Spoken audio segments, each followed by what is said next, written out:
더 높이, 더 멀리. 하늘을 종횡무진나는 드론의 등장으로 인류는 시각적 자유를 손에 넣을 수 있었습니다. 이전과는 차원이 다른 신세계가 눈앞에 펼쳐진 거죠. 내가 얻으면 내가 보고 싶은 장소를 볼 수 있는 자유로움. 새로운 무대가 열렸어요. 이런 무대는 인간이 전혀 경험해보지 못한 무대예요. 전년도 대비 올 한 해만 30%가 넘는 성장이 예상되는 드론 시장. 황금알을 낳는 거위라 평가받는 드론은 인류가 이룩한 문명 안에서 어떤 역할을 할 수 있을까요? 4차 산업혁명 시대, 우리 삶을 변화시킬 중요 키워드, 드론의 활약을 만나보시죠.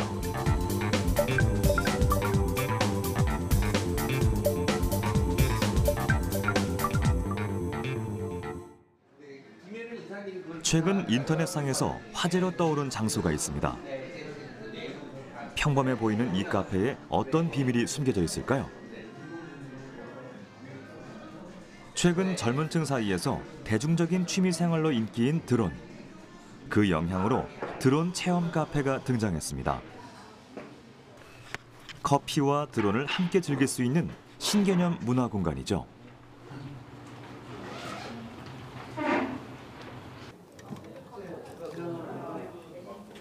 방문자들은 음료를 즐기며 매장에 전시된 드론을 체험할 수 있습니다. 비행 노하우도 배울 수 있죠. 크기와 모양이 다른 세 종류의 드론. 조종 미숙은 사고로 이어지기 때문에 조종법을 숙지하는 것이 우선이죠. 전문가의 설명에 따라 드론 기술을 배워가는 사람들. 눈망울이 초롱초롱합니다. 조종하는 법을 알려드릴 건데요. 조종의 비행 모드는 1에서 4까지가 있습니다. 모드 1 같은 경우에는 오른쪽 스틱을 올리면은 기체가 모터 RPM이 상승하면서 올라갑니다. 스틱을 위아래로 움직이면 기체가 앞뒤로 움직임을 하고요. 그다음에 왼쪽 스틱을 좌우로 돌리게 되면은 기체가 좌우로 회전을 하게 됩니다. 넘어오시는 분들도 많습니다. 드론 문화의 진입 문턱을 크게 낮춘 복합 문화 공간.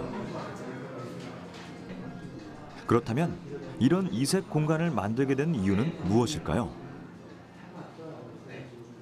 그러니까 제가 RC를 할 때, 그러니까 RC 자동차가 이제 부서졌을 때 집에서 고치는 게 이제 부모님 눈치도 보이니까 보통 친구들하고 모여서 어서 만들었는데, 그 옛날 생각하다 보면은 이런 장소가 있었으면 좋겠다는 생각하고, 이제 뭐 드론을 하지만, 그래서 고치기 위해서 어떤 장소가 필요하고 바로 고칠 수 없으니까 좀 오랫동안 앉아 있어야 되니까 카페가 가장 좋다고 생각이 돼서 카페 컨셉을 도입해서 만들어지게 됐고요. 처음 만들 때는 이제 커피라는 개념하고 이제 드론을 접목하니까 좀 어색했었는데, 이제 지금은 이제 드론과 커피 그리고 문화 이렇게 해서 좀 컨셉이 잘 잡혀져서 좀 많은 사람들이 어서 이제 찾는 것 같습니다. 이론 강의가 끝나고 실제 작동을 해보는 사람들.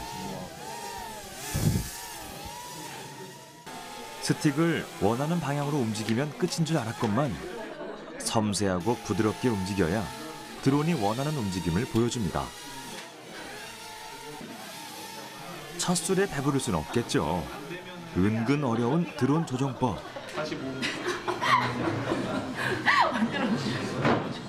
즐거운 시간을 보내는 사람들. 직접 드론을 체험해본 소감은 어떤가요? 이거 처음 날려봤는데 생각보다 조작이 어려워가지고 제가 잘 못할 줄 알았는데 제가 생각보다 소질이 있는 것 같다는 걸 느꼈어요. 좀 잘하는 것 같아요. 어렵긴 한데 좀 더 연습하면 잘 할 수 있을 것 같아요. 그동안에 이제 방송에서 드론 이제 날리는 것들 조정하는 것도 보면서 되게 신기했었는데 이번에 좀 배우게 될 수 있는 기회가 있어서 되게 즐겁습니다. 어느 정도 손에 익자 손쉽게 하늘을 나는 드론. 사람들에게 매력적인 도구로 빠르게 보급되고 있는 드론의 정의는 무엇일까요?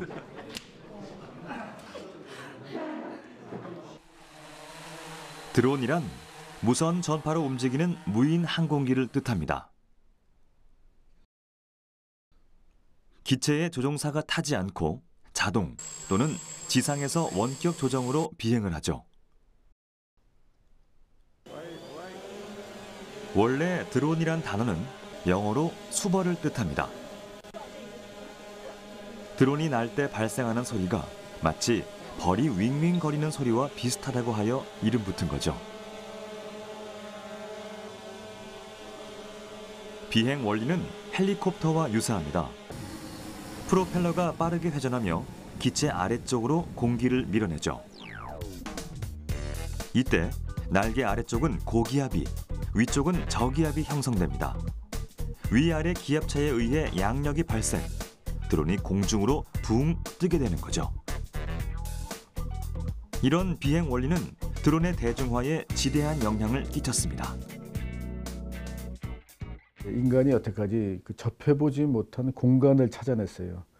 비행기처럼 아주 높은 데 있는 거와 지상에 붙어서 운송수단과 이 중간이 비어 있었어요. 새로운 무대가 열렸죠.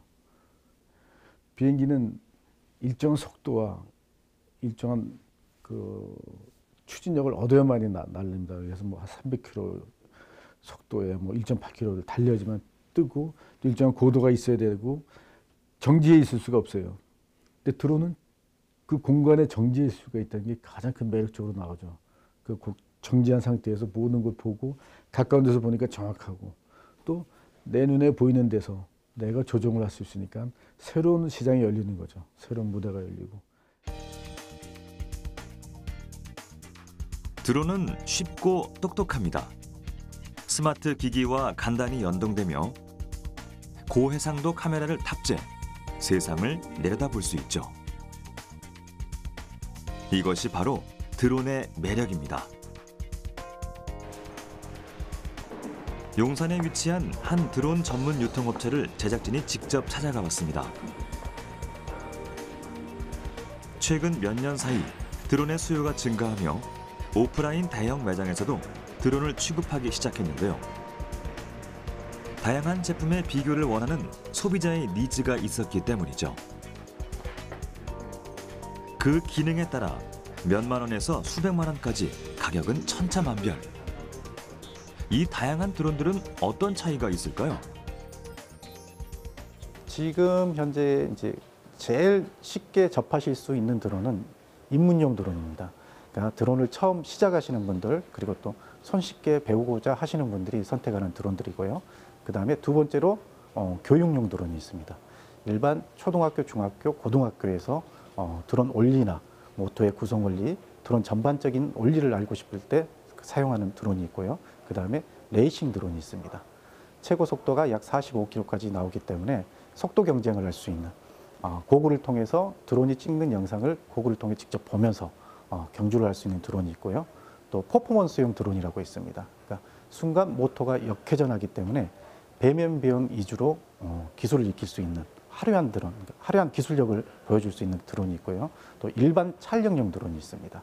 12km 이하지만 산업 현장에서도 사용이 가능하고 동영상 촬영이라든지 사진 촬영, 풀 HD부터 4K까지 촬영이 가능한 그런 드론들이 있습니다. 드론이 이렇게 다양해진 것은 불과 10년 남짓. 드론의 역사는 굉장히 짧게 느껴지지만 사실 드론은 100년 전에도 존재했습니다. 다만 대중에게 잘 알려지지 않았을 뿐이죠. 본래 드론은 군사용 무기. 전쟁으로 얼룩진 1900년대 전투기 조종사의 인명 피해를 줄이기 위해 고안한 것이 드론의 시초였습니다. 초기 사격 연습을 위한 표적으로 사용되던 드론은 점차 그 쓰임새를 넓혀갔죠. 왜냐하면 이렇게 보이지 않는 지역까지 빨리 가서 적의 동태를 파악하고 이러는 것이 유효한 수단이기 때문에 그것이 주가 됐고, 그 다음에 어떤 전투기나 이런 데서 목표물 타겟 드론이라고 하는데 그런 거로서 초창기에는 시작이 됐고요. 그런 항공기들은 채공 시간이 길고 또 속도가 빠르기 때문에 멀리 떨어져서 적진을 감시하는 데 적합합니다. 그래서 많이 사용을 하고요. 과거 드론은 비싸고 군사용으로만 활용됐습니다. 하지만 중국의 한 드론 업체가 카메라가 장착된 저렴한 일반인용 제품을 만들기 시작하며 폭발적으로 보급되기 시작했죠.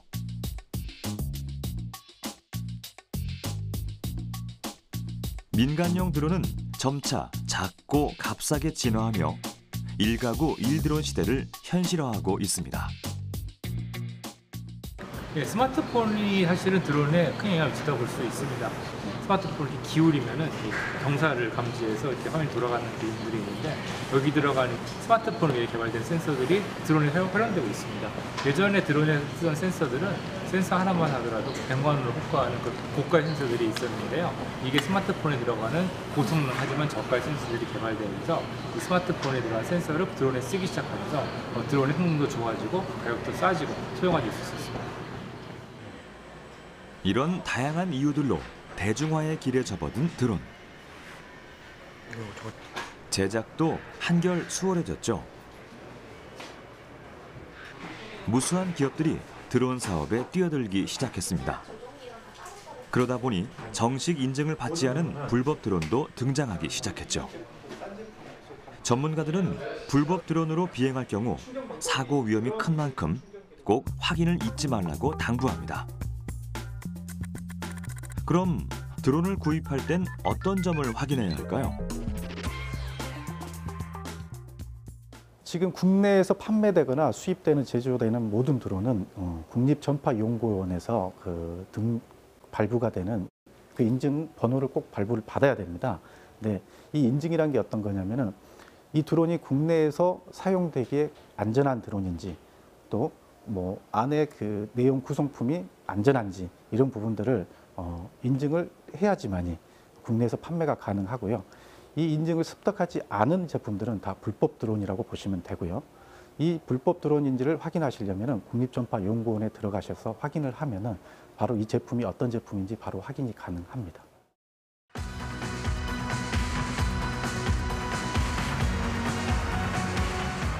상공을 아름답게 수놓은 수백 대의 드론들.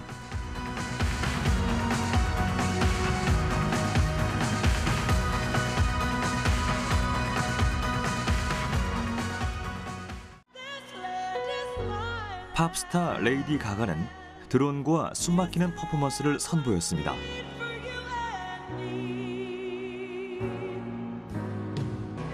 With liberty and justice for all.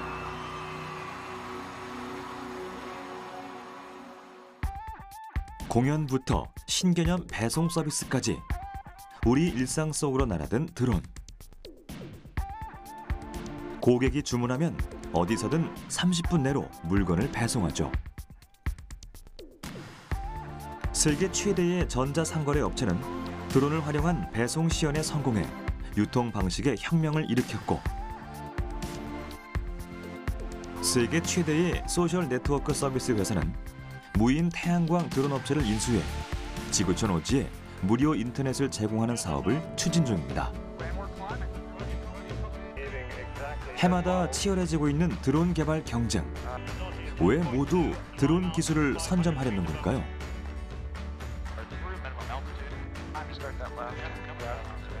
하늘 위의 드론은 적수가 없습니다. 무엇을 더하느냐에 따라 그 활용 범위가 무한대로 확장될 수 있는 완벽한 미래의 비즈니스 모델인 것이죠.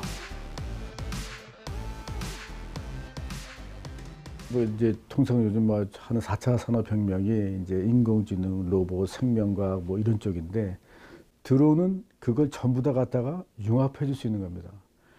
지금 앞에 말씀드린 이건 요소예요. 이 자체 갖고는 안 됩니다. 근데 이걸 어디다 써야 되냐는데, 그쪽 IT 쪽에서는 아무래도 어떤 새로운 그 개념들 이런 것들을 통신 수단이나 이런 걸 이용해서 빨리빨리 어떤 기기라든지 이런 데 집어넣을 수가 있는데, 그 대상 중에 하나로서 드론을 생각하고 있는 것 같아요. 올 한 해 드론 시장의 규모는 6조 원을 웃돌 것이라 예상됩니다. 2020년엔 13조 원까지 성장할 전망이죠. 그 기세가 가히 폭발적입니다. 이제 드론이 산업을 선점하는 것은 시간 문제죠. 다양한 산업군에선 이미 드론을 차세대 성장 동력으로 받아들이고 있습니다. 국내를 비롯해 세계 각국에서도 드론 시장을 공략하기 위해 적극적인 지원에 나섰죠. 산업 깊숙이 영향력을 행사하고 있는 드론, 그 활약상을 만나볼까요?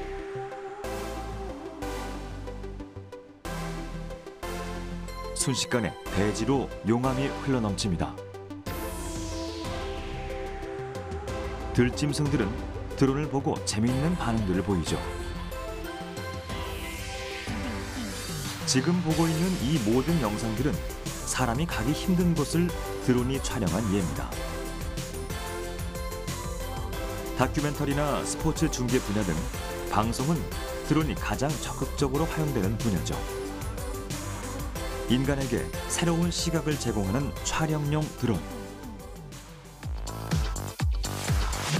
드론을 위한 영화제도 탄생했습니다. 미 연방항공청에서는 영화 제작을 위한 드론 사용을 허가. 고가의 장비 없이 멋진 공중샷을 필름에 담을 수 있게 했죠. 이 영상은 새로운 촬영 드론을 만나 이렇게 변화합니다. 일반 공중샷이라고 하기에는 뭔가 특이한 구도. 3차원 영상의 VR 드론입니다. 화려한 영상 콘텐츠에 대한 수요가 늘며 촬영 드론도 나날이 진화하고 있죠. 국내 최초로 VR 다큐멘터리를 찍은 드론 촬영 전문 업체. 무언가 분주하게 점검 중인 사람들. 이 기계는 이곳에서 자체 개발한 짐벌이라는 도구입니다. 이 장치는 드론에 여러 대의 카메라를 달아도 안정적인 영상을 얻게 해줍니다. 이렇게 360도 공간 촬영을 가능하게 만든 것이 VR 드론이죠. 항공 촬영을 했을 때 우리가 단편적인 부분만 이렇게 사람에게 보여줄 수 있잖아요. 근데 VR은 내가 서 있는 기준 중심을 해서 어느 면이든 볼 수 있는 어떤 자유로움이 있다 보니까 그런 매력이 좀 빠진 것 같아요. 그래서 촬영자가 원하는 영상이 아니라 촬영자가 서 있는 장소에서 내가 어디든 내가 보고 싶은 장소를 볼 수 있는 자유로움, 그런 거에 대한 영상의 매력을 좀 많이 빠진 것 같아요, VR.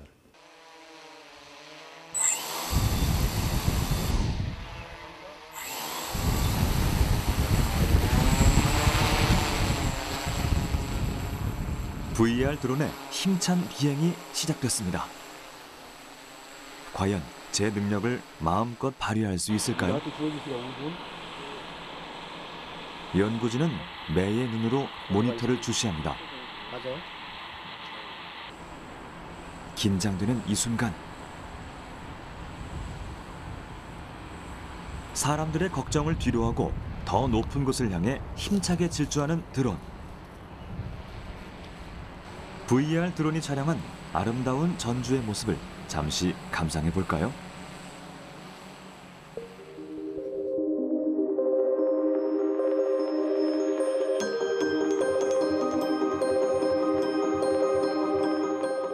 여섯 개의 카메라가 동시에 촬영한 3차원 영상이 참 독특하죠? 새로운 시장을 개척하고 있는 촬영 드론. 앞으로 또 어떻게 활용할 수 있을까요? 우리나라 느낌을 살린 드론의 공연을 만들 겁니다. 퍼포먼스 쇼인 거죠. 그래서 음악과 함께 춤을 추기도 하고, 음악으로 그 드론을 이용한 어떤 문구라든지, 그러니까 쇼맨십을 할 수 있는, 하늘에서 뭔가 쇼맨십을 펼칠 수 있는 그런, 그 철새들이 군무를 하듯이 이런 군집 비행이나 편대 비행이 가능하거든요.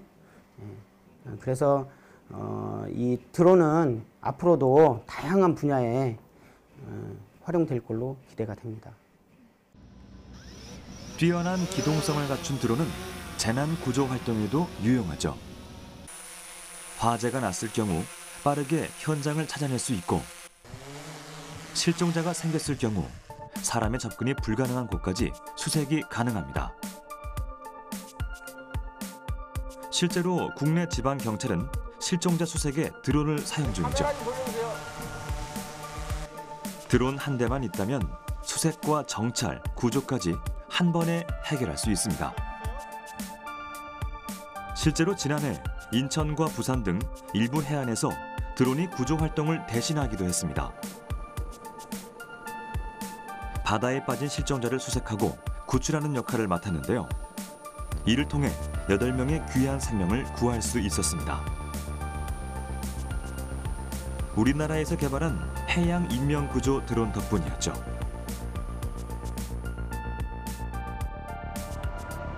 세계 최초로 인명구조 드론을 개발한 구조드론 개발업체.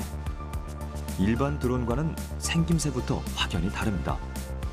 무게만 41kg에 육박하는 이 드론은 생사의 천각을 다투는 골든타임을 겨냥해 제작됐습니다. 이래 봬도 시속 90km까지 비행이 가능하죠. 그렇다면 드론과 해양 구조 산업의 만남은 어떻게 시작된 것일까요?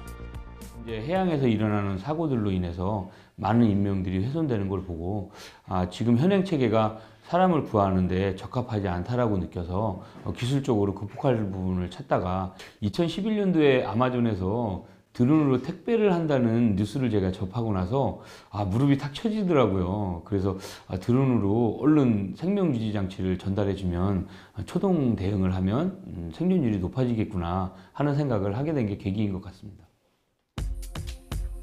해양 인명 구조 드론은 정찰용과 구조용 드론이 함께 움직입니다. 먼저 정찰용 드론이 상공을 비행, 주변 환경을 정찰하고 사고 상황이 포착되면 인근 관제탑과 해경에 촬영한 영상과 사고 신호를 전달하죠. 곧이어 구조용 드론이 출동합니다. 조난자에게 다가가 구명환을 전달하죠. 이를 통해 구조의 골든타임을 확보할 수 있습니다. 3년의 노력 끝에 개발한 해양 인명구조 드론. 이들의 최종 목표는 무엇일까요?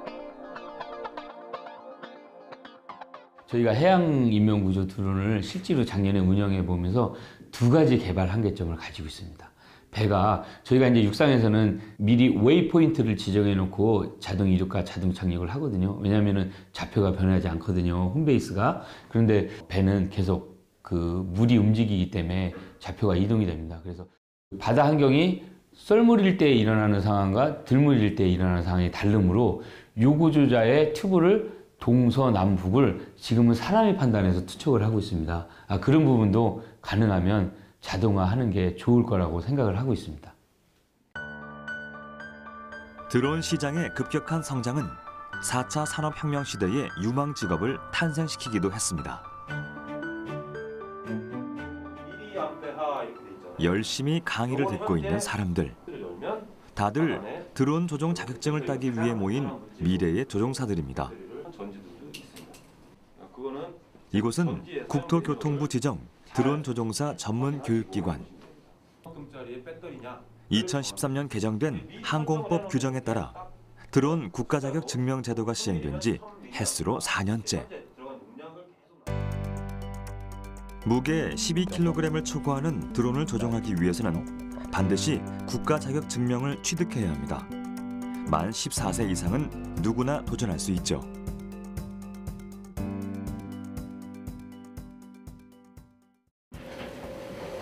드론이 어떤 원리로 운영되고 어떤 체계로 구성되어 있으며 어떠한 법 제도 내에서 운영돼야 하는지 간단한 조종술뿐 아니라 운영 체계까지 꼼꼼한 교육이 이루어지고 있습니다.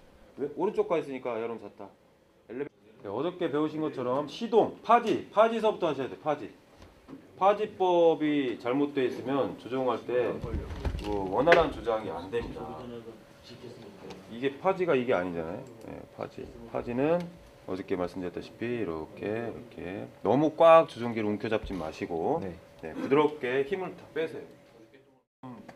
P3. 전국의 전문 교육기관은 총 11개. 드론 조종사는 항공 촬영 분야는 물론 인명 구조, 소방 방제 등 다양한 분야에서 활동할 수 있게 될 전망입니다.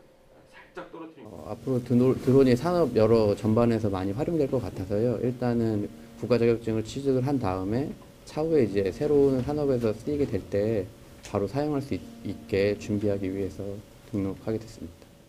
지금 관심이 많았는데 이제 앞으로도 산업 현장이나 여러 현장에서 드론이 많이 활성화될 거라고 이제 예상을 하고 있거든요.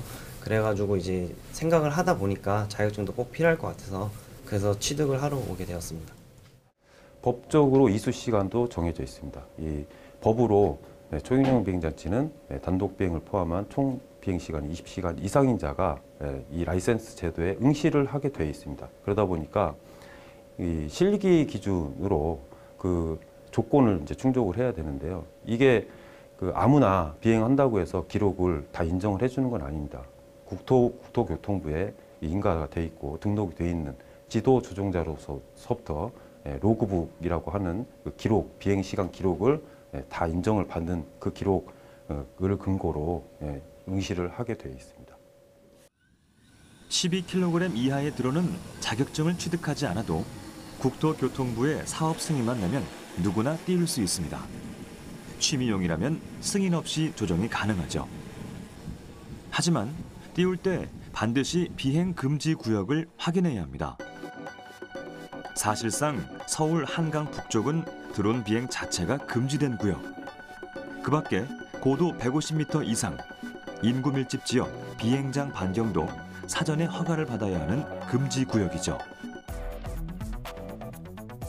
비행 제한 구역은 레저용 및 항공 촬영용으로 많이 사용하는 25kg 미만의 드론에 한해서만 조건부로 비행할 수 있습니다.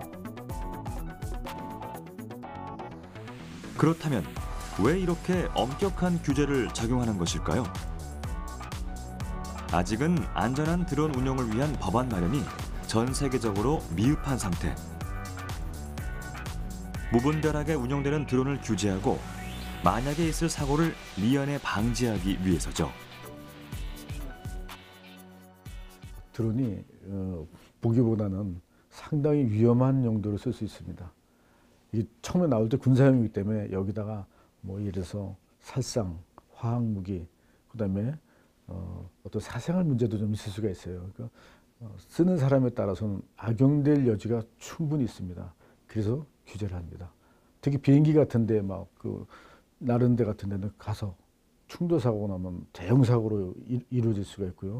드론을 이용해 사진 촬영할 수도 있지만 이게 남들의 사진을 몰래 찍는다든가 아니면 위험한 물질을 운반한다든가 할 수 있는 그런 부작용들이 있을 수 있습니다. 사실 이런 사례들도 자꾸 증가 추세에 있기 때문에 최근에 그 드론에 대한 어떤 감시나 그 규제를 더 강화해야 된다는 목소리도 많이 높아지고 있습니다. 드론은 쓰임새와 장점이 많지만 테러에 악용되는 등 위험 요인도 여전히 적지 않습니다. 한 무장 세력은 인터넷에서도 쉽게 구매할 수 있는 상업용 드론으로 폭탄을 투하하는 테러를 일으켜 전 세계인을 충격에 빠뜨렸었죠. 또 총을 쏘는 드론도 등장했습니다.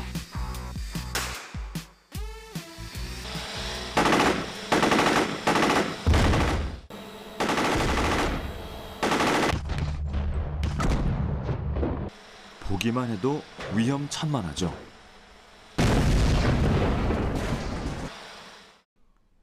누가 활용하느냐에 따라 아무리 좋은 기술도 독이 될 수 있습니다. 드론의 경우도 테러, 안전사고, 해킹, 사생활 침해 등의 위험 요인이 여전히 적지 않고 앞으로 우리가 풀어야 할 숙제로 남아있죠. It's an invasion of privacy. We were in our own yard. Had he been flying around and never stopped over my house, we wouldn't be having this conversation. 미국에서는 집 위를 날아다니던 드론을 총으로 쏜 사건이 연이어 일어났습니다.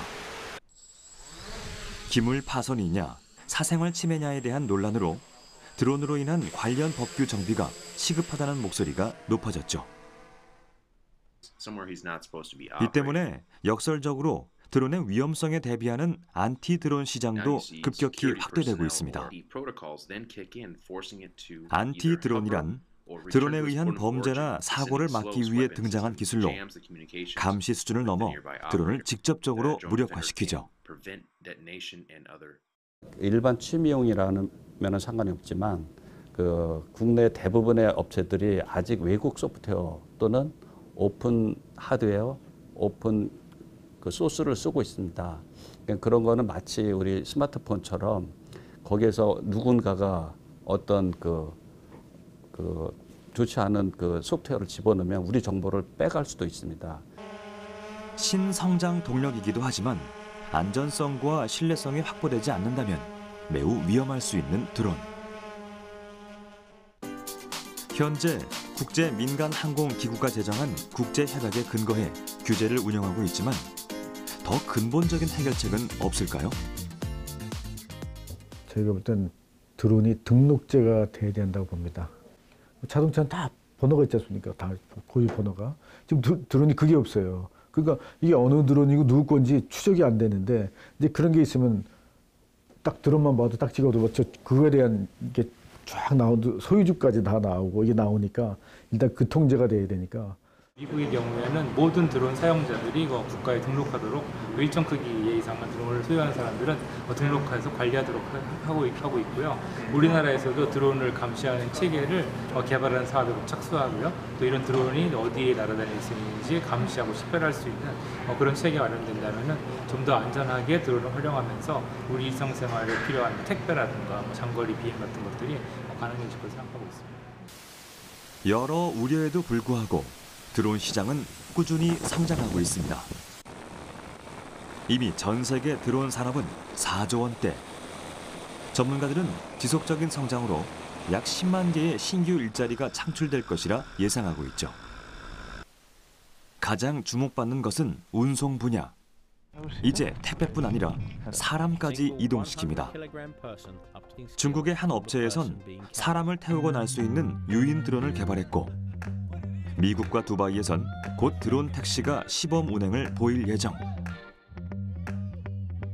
러시아의 스타트업 기업에선 실제 사람이 탑승할 수 있는 오토바이 형태의 드론을 개발, 익스트림 스포츠 상품으로 출시할 계획입니다. 빠르게 보급되고 있는 드론. 드론을 상업용으로 사용하기 위해선 새로운 규제 마련이 시급한 상황. 더불어 기술적 한계도 극복해야 합니다. 현재 드론의 가장 큰 약점으로 꼽히는 것은 배터리의 지속 시간. 아무리 고성능 드론이라고 해도 비행 시간은 30여 분 남짓. 장거리 운행이 어려운 것이 단점이죠. 만약 상공에서 전원이 꺼진다면 뒷일은 상상하기도 싫습니다. 드론의 한계 중에 하나인데요. 사실 지금 주로 배터리로 구동을 하고 있기 때문에 장시간 채공하려면 많이 실어야 된다든지 그런 문제가, 그러다 보면 또 기체 무게가 무척 무거워지거든요. 그래서 효율적이지는 않습니다. 그러다 보니까 지금 대부분이 한 20-30분 비행을 하고 있는데요. 배터리가 더 획기적으로 발전되지 않는 한 그건 당분간 지속되리라 봅니다. 그 한계 극복에 도전한 한국생산기술연구원 국가뿌리 산업진흥센터. 연구진이 한창 실험 준비로 바쁩니다. 연구진은 드론의 짧은 채공 시간을 늘리기 위해 새로운 엔진을 개발했습니다. 배터리의 잔량이 줄어들면 엔진으로 전기를 만들어 배터리를 충전하도록 만든 엔진 발전기. 그렇다면 왜 배터리의 용량을 늘리지 않고 새로운 엔진 개발에 몰두하는 걸까요? 지금 현재 쓰고 있는 배터리가, 드론에 쓰고 있는 배터리가 어떻게 보면 지금까지 개발되어 있는 배터리 중에 가장 좋은 배터리예요. 이보다 더 좋은 배터리가 없을 만큼 더 좋은 배터리인데 그게 한계거든요. 더 이상 어떻게 할 수 있는 상황이 아닌 거죠. 그래서 배터리를 하나 쓰고 배터리 2개 쓰면 전기가 많아지니까 더 날 수 있지 않겠냐라고 생각하는데 그만큼 무게가 늘어나거든요. 그래서 오히려 하나 쓸 때 10분 나르면 2개 쓰면 20분 날겠네 라고 생각해서 2개를 쓰면 20분 나는 게 아니라 15분 날고 맙니다. 그래서 기존의 배터리가 가지고 있는 낮은 출력 밀도를 높은 출력 밀도를 가지고 있는 엔진과 겸하여 씀으로써 장시간의 채공을 가능하게 하는 그런 기술이 되겠습니다. 그렇다면 어떤 방식으로 배터리를 충전하는 걸까요? 그 과정을 살펴봤습니다. 엔진의 연료는 특별한 재료를 첨가한 휘발유. 드론이 모터로 움직이는 동안 엔진은 전력을 생산하게 되죠. 이렇게 생산한 전기는 배터리로 전송됩니다. 실험을 통해 그 성능을 확인해 볼까요? 배터리 잔량이 충분치 않은 상황. 이때 엔진에서 생산된 전류가 빠르게 공급됩니다. 수치를 통해 배터리 전력이 충전된 것을 알 수 있었는데요. 이런 방식으로 일반 배터리만 사용했을 때보다 2배 더 긴 주행이 가능해졌습니다. 현재는 목표치의 80% 정도 개발이 완료된 상태. 1년 이내 상용화를 목표로 연구진은 우리나라 드론의 화려한 기상을 꿈꾸고 있습니다. 군사용이나 밀리터리에서 적진에 가서 쓸 수 있는 굉장히 험한 곳에서도 사용할 수 있는 그래서 그런 분야를 지금 생각하고 있고요. 또 하나는 이제 향후에 좀 법제적인 문제들이 해결된다면 배달 시장이 많이 커질 것 같습니다. 그래서 배달에 적합한 그런 드론. 그래서 저희가 가지고 있는 그 긴 제공 시간, 뭐 지금 1시간을 목표로 하지만 된다면 2시간이나 3시간 정도까지 날 수 있는 그런 드론들을 목표로 하고 있습니다. 불가능을 가능으로 바꾸고 넓은 시야를 인류에게 준 기술. 그 활약은 이미 방위 산업과 항공 촬영 분야 등에서 뚜렷한 존재감을 드러내고 있습니다. 그리고 이제 자율주행을 향한 드론의 또 다른 비상이 이어집니다. 국내의 한 드론 전문 기업.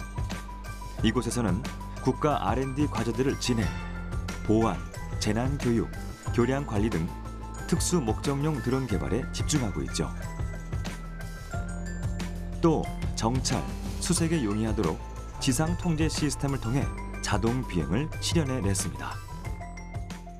자동 비행은 사람이 그 명령을 해서 그대로 운영을 하는 겁니다.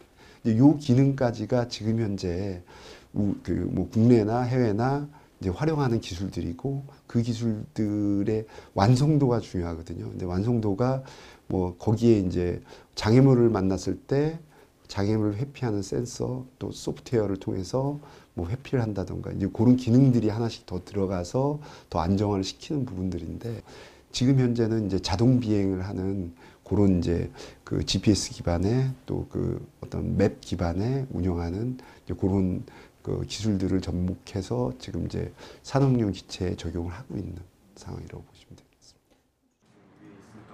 아직 완벽한 자동 비행까지는 갈 길이 멀지만 장거리 운행이 불가한 드론을 효율적으로 업무에 활용할 수 있는 새 가능성을 연 것입니다. 비행체에 명령값을 입력하면 자동 비행이 가능하죠. 추후 비행 모습을 실시간으로 중계함으로써 현장의 정확한 상황 파악에 도움을 줄 예정입니다.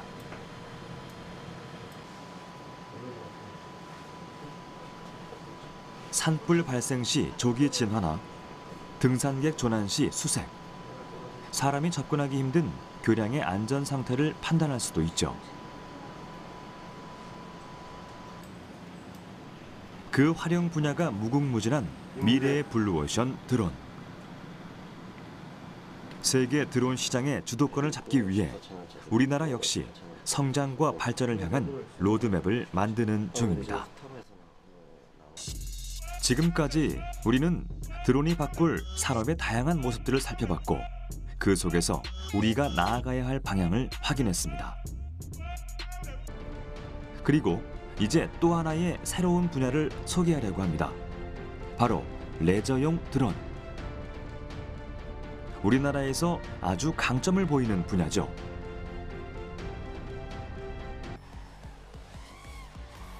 상공을 시원하게 가르는 드론, 바로 드론 레이싱입니다. 세계적으로 인기가 높은 스포츠로 떠오른 드론 레이싱.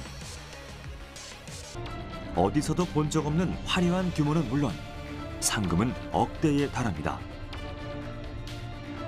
우리나라는 좋은 성적으로 빠르게 드론 선진국들을 추격하고 있죠. 우리나라 드론 스포츠 1인자의 집. 각종 메달과 상패로 가득합니다. 국내는 물론 중국 상하이컵 우승, 세계 드론 레이싱 대회 프리스타일 부분 최연소 우승을 거머쥔 엄청난 실력의 1인자죠. 그 주인공은 14살의 나이에 세계를 제패한 잘생긴 소년. 드론 레이싱 시작 석 달 만에 550g의 작은 드론으로 세상을 놀라게 했죠. 바로 드론 신동 김민찬 군입니다.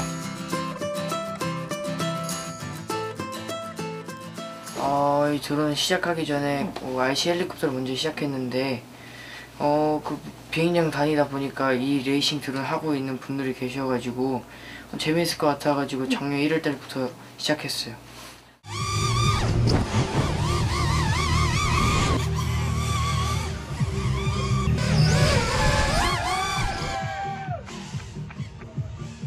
보통 드론 스포츠는 속도를 겨루는 레이싱과 조작 기술을 보는 프리스타일 두 종목으로 나뉩니다. 민찬 군은 세계 최대 규모의 드론 스포츠 대회에서 프리스타일 최연소 우승을 차지했죠. 당시의 영상은 인터넷에서 화제가 됐을 정도입니다. 무려 50만 뷰를 돌파했죠. 그때부터 스타가 된 민찬이 과연 이런 엄청난 실력을 본인은 알고 있었을까요? 그 드론 시작하고 거의 한 2달 후에 나갔었는데 그 솔직히 꼴찌할 줄 알았어요. 근데 운이 좋아가지고 거기서 1등을 했는데 기분이 정말 좋아서 그게 가장 기억에 남아요.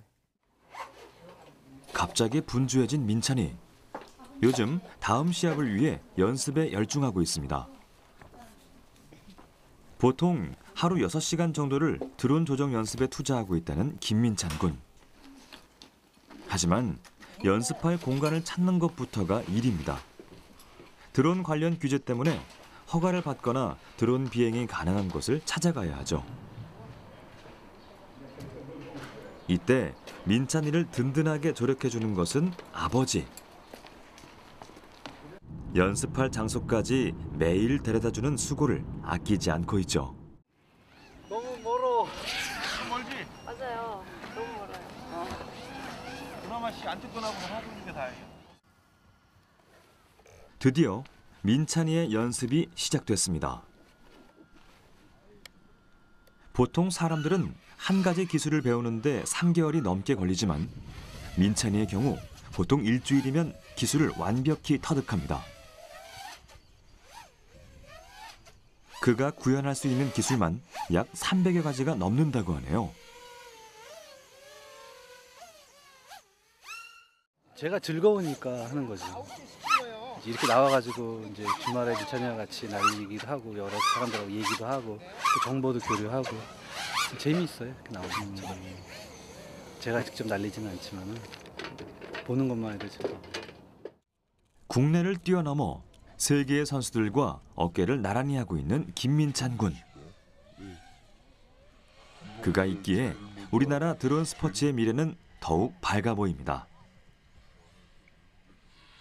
세계를 향해 힘차게 날아오르고 있는 김민찬 군의 앞으로의 계획을 물었습니다. 어렸을 때부터 이 드론이랑 RC 헬리콥터를 많이 하다 보니까 항공 쪽으로 자연스럽게 관심이 갖게 됐는데 이거 아무래도 카메라를 타고 날린다고 그래도 좀 아직 부족한 것 같아요. 그래가지고 나중에는 꼭 커서 전투기를 꼭 직접 운전하고 싶어요. 새로운 문화를 창출하고 산업 전반에 다양하게 활용되며 눈부신 발전을 거듭하고 있는 드론 시장. 무한한 가능성을 품고 일상으로 들어온 드론. 앞으로 드론이 바꿀 미래 생태계는 어떤 모습일까요?